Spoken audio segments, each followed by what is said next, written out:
नमस्कार। सीधे मुद्दे पर आते हैं। आज का हमारा ये एक्सप्लेनर किसी आम कहानी के बारे में नहीं है।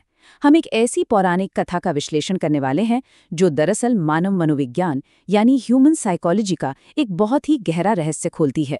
आज बात होगी हनुमान जी की शक्तियों के जागरण की, एक ऐसी अद्भुत घटना जो सदियों से लोगों के लिए एक बहुत बड़ी प्रेरणा रही है।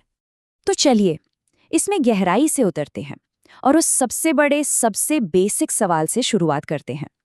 आखिर ऐसा हुआ तो हुआ कैसे कि पूरे ब्रह्मांड के सबसे शक्तिशाली स्वरूपों में से एक स्वयं हनुमान जी अपनी ही अपार शक्ति को पूरी तरह से भूल गए थे। ये सच में एक बहुत ही रहस्यमयी बात लगती है ना, कि कोई इतना सक्षम हो, उसके पास इतनी पावर हो, लेकिन उसे अपनी ही क्षमताओं का बिल्कुल भी अंदाजा ना हो। इस मिस्ट्री को समझने के लिए हमें सीधे उस बेहद तनावपूर्ण क्षण में चलना होगा। माहौल कुछ ऐसा है, माता सीता की खोज में निकली वानर सेना एक विशाल अनंत समुद्र के किनारे खड़ी है। सामने लंका है, लेकिन बीच में ठाठे मारता हुआ एक ऐसा भयंकर समुद्र है जिसे पार करना लिटरली असंभव लग रहा है। सेना में निराशा है, डर का माहौल है। कोई भी आगे आकर उस विशाल समुद्र को लांघने का साहस ही नहीं जुटा पा रहा। स्थिति सच में बेहद गंभीर है। खंड 1, लंका जाने की चुनौती, एक असंभव छलांग का सामना। समुद्र तट पर खड़े हर एक वानर योद्धा के चेहरे पर जो चिंता है वो पूरी तरह स्वाभाविक है, और ये चीज बहुत ही बखूबी दर्शाती है उस समय के सबसे बड़े विरोधाभास को। एक तरफ हनुमान जी का वो लेजेंडरी स्वरूप जिसके बारे में हम सब जानते हैं, अद्वितीय, दिव्य और असीमित शक्तियों के स्वामी, लेकिन दूसरी तरफ उस क्षण की वास्तविकता देखिए। उस समुद्र तट पर वही महाबली एक बिल्कुल ही विनम्र, साधारण और चुपचाप बैठे वानर की तरह व्यवहार कर रहे थे। किसी को भी, यहाँ तक कि उन्हें खुद भी, ये एहसास तक नहीं था कि इस चुनौती का समाधान उन्हीं के भीतर मौजूद है। खंड 2, ऋषियों का श्राप, भूली हुई शक्ति की उत्पत्ति। लेकिन ऐसा क्यों था? महाबली हनुमान अचानक इतने साधारण कैसे बन गए थे? इसका जवाब जानने के लिए थोड़ा फ्लैशबैक में चलते हैं। इस टाइमलाइन को देखते हैं। ये हनुमान जी के बचपन की बात है। बचपन में उनके पास इतनी अद्भुत शक्ति थी कि उन्होंने एक बार चमकते हुए सूर्य को एक मीठा फल समझ लिया और उसे निगलने की कोशिश की। ये सुन के थोड़ा हंसी आती है कि कोई सूरज को फल कैसे समझ सकता है, लेकिन ये उनकी अपार शक्ति का एक बहुत बड़ा प्रमाण था।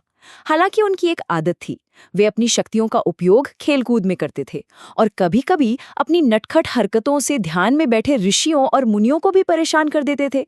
और इसी मस्ती मजाक का एक बहुत गंभीर परिणाम निकला। क्रोधित होकर कुछ ऋषियों ने उन्हें श्राप दे दिया कि वे अपनी सारी शक्तियां भूल जाएंगे। तो सबसे अहम बात यह है कि ये श्राप परमानेंट या स्थायी नहीं था। इसमें एक लूप होल था, एक बचाव का रास्ता।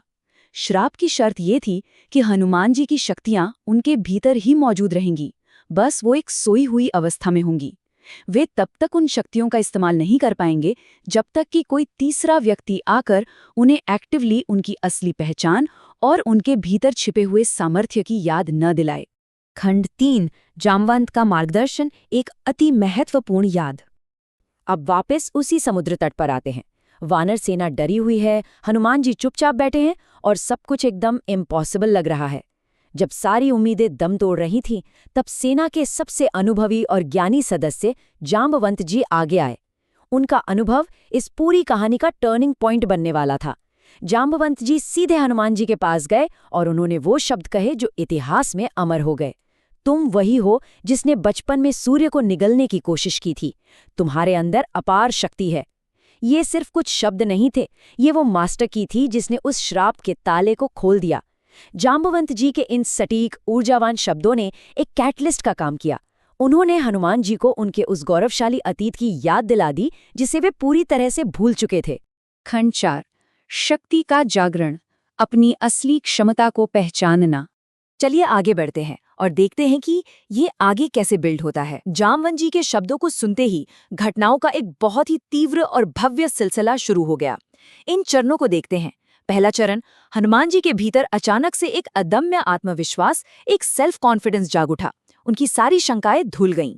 दूसरा चरण, इस मानसिक जागरण के तुरंत बाद उन्होंने एक अत्यंत विशालकाय और शक्तिशाली रूप धारण कर लिया। और तीसरा, सबसे आखिरी चरण, उसी ऊर्जा और असीम शक्ति के साथ उन्होंने एक ही छलांग में उस अथाह समुद्र को पार कर लिया और सीधे लंका पहुंच गए। जो टास्क कुछ पलों पहले तक बिल्कुल नामुमकिन लग रहा था, वो पूरा हो गया था। खंड 5 आत्मविश्वास की सीख, महाकाव्य से सार्वभौमिक सत्य। अब यहाँ पर सबसे दिलचस्प बात यह है कि ये अद्भुत कथा यहीं खत्म नहीं होती। ये कोई आम चमत्कार नहीं है, बल्कि अपने आप में ह्यूमन साइकोलॉजी की एक बहुत गहरी सच्चाई को समेटे हुए है। इन लेसन्स पर गौर करते हैं। पहला पॉइंट, हमारी सबसे बड़ी ताकत कहीं बाहर नहीं, बल्कि अक्सर हमारे अपने ही अंदर गहराई में छिपी होती है और रोजमर्रा की भागदौड़ में हम उसे भूल जाते हैं। दूसरा पॉइंट, हमें अक्सर एक जामवंत की जरूरत होती है। सही वक्त पर मिला सही मार्गदर्शन हमारी किसी भी सोई हुई क्षमता को जगा सकता है।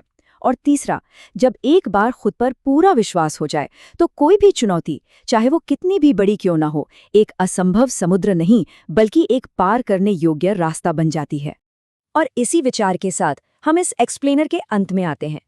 यहाँ छोड़कर जा रहे हैं एक बहुत ही गहरे सवाल के साथ। हमारी इस आधुनिक मॉडर्न जिंदगी में वो जामवंत आखिर कौन है? क्या वो कोई टीचर है, कोई मेंटर है, कोई दोस्त है, या शायद कोई ऐसी किताब है जो हमारी भूली हुई क्षमताओं को जगाने का काम करती है? ये पौराणिक कथा ये याद दिलाती है कि हर किसी के भीतर एक असीम क्षमता का भंडार है।